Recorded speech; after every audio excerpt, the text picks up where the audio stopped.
So after 11 years, we finally get the sequel to Puss in Boots.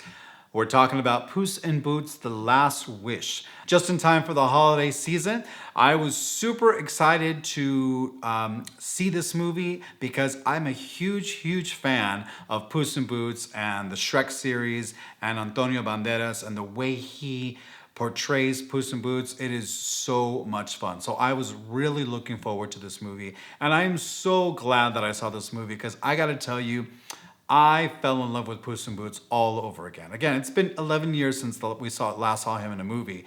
And they did a great job. I was a little afraid that they were going to kind of screw it up or it wasn't going to be as good as the first one, but they pulled through and with flying colors, in my opinion. So let's go ahead and talk about Puss in Boots: The Last Wish. So this one is directed by Joel Crawford, and it was and his team, as well as written by Paul Fisher and some other writers and story writers on this as well. They did a fantastic job on this movie. So the story is about Puss in Boots. He's gone through some adventures over the last 11 years since we last saw him.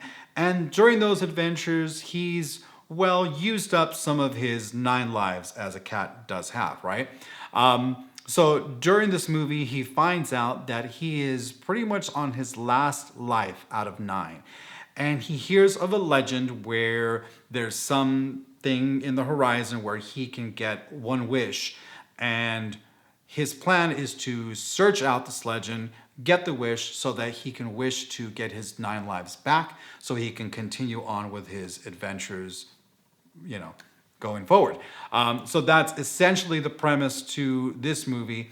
It's great to see Salma Hayek back on here because she is with Kitty Softpaws, comes back and makes another appearance in this movie. So it's great to see them together.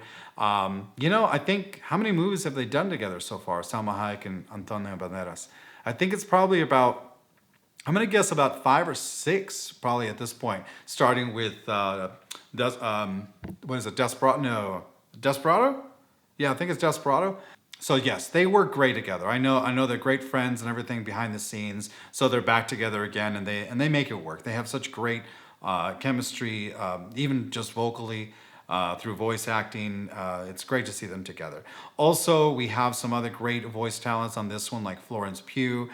We have John Mulaney, and I think Ray Winstone is in here as well. I love the quality of Ray Winstone's voice. It shines through on the characters here on this movie as well.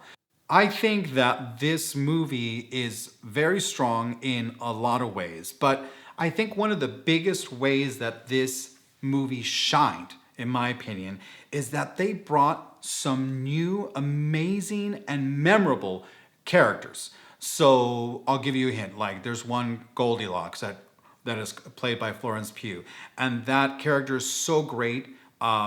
And the other surrounding characters, the new characters that we get, are absolutely wonderful. In this movie, Puss in Boots has to deal with a few villains, actually. It's not just one. But there is this one villain that I just absolutely fell in love with. Now, I'm not going to tell you who it is because I think they're kind of saving it. They don't really show it off in the preview. And once you discover this in the movie, you're like, whoa, it's like, it's kind of a big deal. So that is the main villain that I loved this new villain. And he kind of turned out to be kind of like the arch nemesis almost to Puss in Boots in a way. He's, his Lex Luthor or whatever. So it was great to see them match up and go at it. And there's this wonderful climatic scene between the end of them at the end of the movie. So I was just very happy with the new characters that came from this movie. I dare say that it's possible that, and this doesn't happen very often, but it's possible that the characters in this movie might have been a little bit stronger than the story and the script itself. Don't get me wrong, the story and the script is great, and it really just does justice to the Puss in Boots and all that series going on. But I really think that they did a wonderful job at creating some great new characters on this. And I think that was the strongest thing about this movie, and you don't see that very often.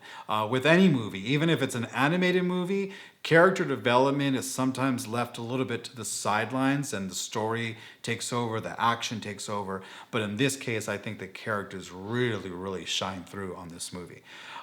So yes, great story, great characters, and it's so much fun. So let's go ahead and talk a little bit about the music now. So the music was scored by a Brazilian jazz musician, and I'm going to totally hack his name, so I apologize in advance. But I believe it's Hector Pereira. Again, I apologize, but it's bad. It's just really bad. But anyway, so he did a great job with this score. It is technically an orchestral score overall, but there are a lot of front instruments like the Latin guitar, like the nylon guitar, a lot of trumpets, to make it kind of like that Latin Mexican flavor that goes with Puss in Boots. And they did such a great job on the music. And I was listening very carefully to where the music was coming in, where it was going out, what it was doing, what it wasn't doing. And I think it played such an important part to this movie because kind of like, the theme to Superman, right? Superman can't fly without the John Williams theme. Well, in this case, it was almost like Puss in Boots couldn't do his thing with his swashbuckling sword and everything without having the music behind him. It gave him that superpower almost. And the music just kind of danced around the whole movie. In other words, it really came forward when it needed to during the action sequences and the things to emphasize. But then it really came back and let the actors and the characters and the story shine when it needed to. So it did this little dance around with everything that was just perfectly blended for this particular movie. So overall, I think that they did an excellent job on this on the movie score for Puss in Boots: The Last Wish.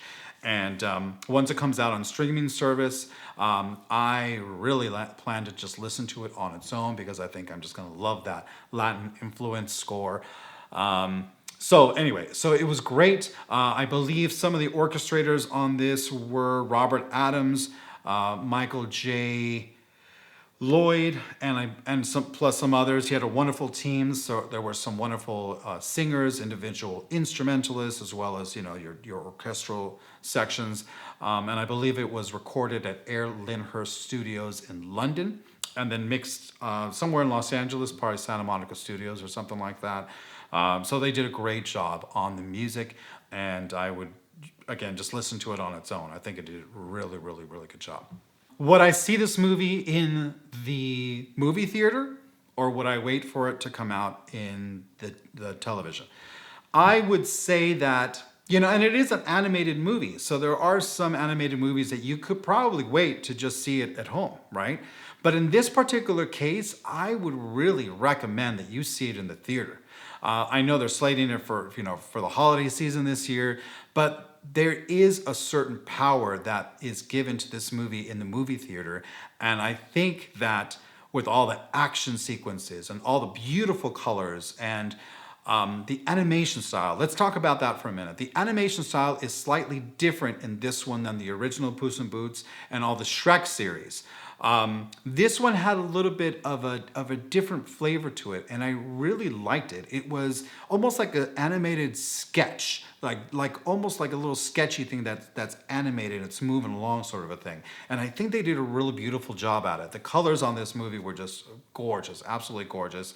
But there is a little bit of a new stylized feeling to the animation for this movie, and I think it totally worked. So yes, that was great. The production on that was wonderful. So coming back to whether you're seeing it in the theater, yes, I think it would be worth it. And I think that and in addition to that, you're surrounded by all the music and all the action and everything. But there is one particular reason I would really recommend to see it in the theater, and that is because of this new villain that I'm telling you about, the one I'm not giving up. This villain was he has such a great ambiance and such a great not personality per se, but just such a great presence. That's what I'm looking for. Such a wonderful presence. And at certain points, it became very dark and very ominous and very heavy, where when you're seeing this on the big screen, it really comes through on the big screen to introduce you to this new villain that Puss in Boots has. And I just thought that was the most powerful thing about this movie, is just this new villain. So just alone for that, I would say, yes, go see it in the movie theater. But of course, everyone's going to love it. You're going to probably sit there with all the jokes that are coming in. Of course, it has all the jokes that the adults get that the kids are like, huh? I don't get it. So yes, there's a lot of those. And there's a lot of Easter eggs and references to the other movies that are associated with Puss in Boots, the universe that he's got with those other movies that he's come from, like Shrek 2, if I'm remembering correctly. So yes, I would definitely recommend it to see it in the movie theater for sure. And yes, I would say pay full price. Go see it at night. It's worth it. It is definitely worth the price of admission if you're going to pay full price on that. So yes, it definitely a great choice. Okay, so post-credit scene. Doesn't have a post-credit scene. It kind of does. The story kind of comes to an end. You have to wait just a few moments before you have another little post-credit scene. And this post-credit scene, if you can call it that, is so sweet. I loved it. I almost had a little tear to my eye because it was a little bit of preview of possible things to come, maybe another Puss in Boots movie or something along the lines, something within that universe. So I loved that. And I just was like, it kind of hit me right here. I was like, oh, that's so sweet. I loved how it ended. So there is that. Now, if you do plan to sit through the whole credits, at the very end, you'll be rewarded with a little something. It's not a post-credit, but you'll be rewarded with something kind of funny at the very end if you sit through all the credits. So there is that. Okay, great. So overall, what score would I give this movie? I would definitely give this movie wholeheartedly probably a strong 9 out of 10. 9 out of 10 on this movie for sure. There are a lot of great animated movies that we've had over the last 15, 20 years, and this definitely belongs in that collection. I really think that this was a very strong movie. I would dare to say that it might have been in my top 10 movies that I've probably seen this year in 2022. I really, really enjoyed it. The music, let's go ahead and give that a score. Music, I would also probably give about an 8.5 to 9 out of 10. Again, I do plan to listen to it just on its own once it comes out on streaming, and that was great. So hand in hand, a very strong 9 out of 10 for this particular movie. Okay, well there you have it, guys. Thank you very much for listening. Puss in Boots: The Last Wish comes out December 21st, which is a Wednesday this year, 2022, just in time for the holiday season. I don't think you're going to regret it. I think you're absolutely going to love this movie. I know that I did, and I hope you take the kids, take the family. It's for all ages. You're just going to have a wonderful, wonderful time seeing this movie and being introduced to the new characters that are very memorable and that I actually hope that we'll see once again, especially the new villain. I loved him. He was great.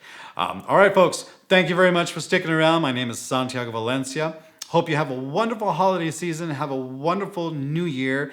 A lot of great things coming up in 2023. Make sure to check the thumbs up and subscribe for more tutorials, more movies, reviews coming up, and just a whole mess of fun stuff all to do with music and movies here on the channel. So thank you very much again for watching.